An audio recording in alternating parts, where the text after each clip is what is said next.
Do you want to be drinking something that's going to make your brain better or worse? Hi, I'm Bernice Hunt, and I am a brain health specialist. I work with women just like you who are starting to notice a few memory challenges, and I help you to stay sharp so that as you age, you can still travel, have fun with your grandkids, and experience new adventures without missing a beat. As a wellness coach for over 12 years, I get to tell people what research says about what helps their brain and what hurts their brain. Now, hopefully you are drinking lots of water because that is very helpful for your brain. And hopefully you're not indulging too much with alcohol because that can definitely hurt your brain, especially as you age. Now, did you catch my last video? A few days ago, I did a little short video on limiting your use of alcohol as you age. So if you didn't catch that, it's still on my YouTube channel. It's also on my Facebook page, Keep Your Brain Sharp. And you can go and check that out. But today I wanted to extend that and continue talking about it and also get a little more specific on the damage that is done to your brain. Okay, so let's start talking about tolerance. Because if we're going to tell the truth, and we are, you can't handle the same amount of alcohol you used to handle back in the day. Can't do it. Why? Because as you age, aging lowers your tolerance for alcohol, and it actually changes how your body handles alcohol. So many people that are older think, well, you know what? I know how much I can handle. I know how much I can drink. They think if they drink that same can of beer or if they drink that same glass of wine, that they know, how it's going to affect them, but they don't realize that being older now is probably going to make that alcohol stay in your system longer than it used to. And it's also going to have a stronger effect. The same amount is going to have a stronger effect than it used to have. Okay. So you're not a young whippersnapper anymore. So you can't do what you always used to do. So just, get over it, handle it, accept it, and let's move on. Okay. And because of that, there's two facts that go into play here because of that. One is medications and one is an increase in injury. Okay. So did you know that there's about 60% of us that have at least one prescription drug every day? They take at least one medication every day. And if you are in the 70 or older group, that percentage goes up to 83%.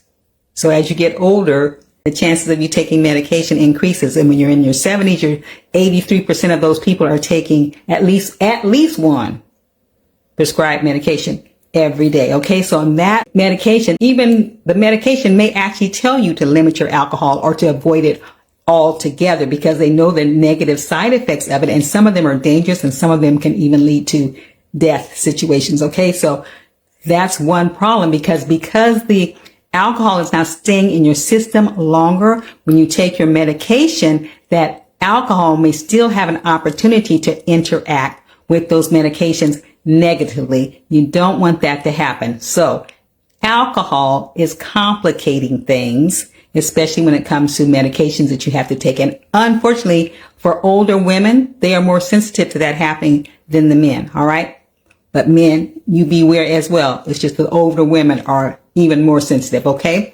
Now, regarding injury, if you have excessive drinking, what you guys know about tripping and falling, you know what? And because it's having a stronger effect, the same amount of alcohol is having a stronger effect, it increases your risk for falling. And when you fall, there's a definite chance that you may injure your brain. You don't even actually have to hit your head to have brain injury. You can just jostle your brain and it can cause an injury. Okay. And so if you're out of balance or whatever, you're going to increase your fall because that effect is stronger than you thought it was going to be on that. It also increases your poor judgments.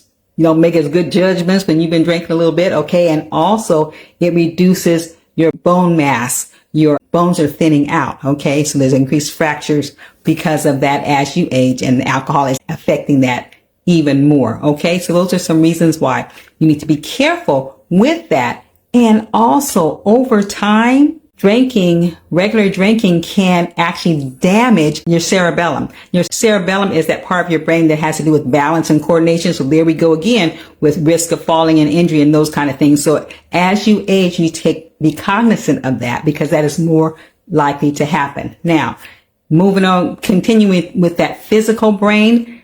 People don't like me to say this, but actually drinking alcohol can shrink your brain. And regular drinking or excessive drinking will shrink your brain. And it's also associated with brain atrophy, actually killing off brain cells. We don't want that to happen. And also they say that your regular drinking will also change the structure of your brain. They said there's 4 areas that alcohol can actually change the structure of your brain. So those are some things that alcohol can do, and it worsens as you age. Okay, so they did a study.